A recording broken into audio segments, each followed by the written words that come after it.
రైతు బంధు తొలి లబ్ధిదారుడు మోగల సంజీవ్ రెడ్డి అనారోగ్యంతో మృతి చెందారు. హుజూరాబాద్ నియోజకవర్గం ధర్మరాజులపల్లి గ్రామానికి చెందిన ఆదర్శ రైతు మోగల సంజీవ్ రెడ్డి 2018లో హుజూరాబాద్ మండలం చెల్పూరు పంచాయతీలో రైతు బంధు పథకాన్ని అప్పటి సీఎం కేసీఆర్ ప్రారంభించారు. రైతు బంధు మొదటి చెక్కును మోగల సంజీవ్ రెడ్డికి అందజేశారు.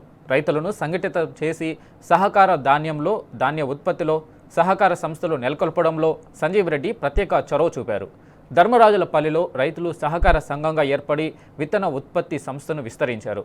1981కి ముందు మేజర్ పంచాయతీ ఉప్పల్ వార్డు మెంబర్గా మోగల సంజీవ్ రెడ్డి పనిచేశారు. తర్వాత ధర్మరాజుపల్లి పంచాయతీ ఏర్పడగా ప్రథమ సర్పంచ్గా సంజీవ్ రెడ్డి ఏకగ్రీవం అయ్యారు. హుజూరాబాద్ నియోజకవర్గంలో ధర్మరాజులపల్లిని ఆదర్శ గ్రామంగా నిలపడంలో సంజీవ్ రెడ్డి క్రియాశీలక పాత్ర పోషించారు. ధర్మరాజులపల్లిలో సహకార విత్తన ఉత్పత్తి సంస్థ వ్యవస్థాపకులుగా ఉండి రైతులను ఏకతాటిపైకి తీసుకొచ్చారు సంజీవ్ రెడ్డి.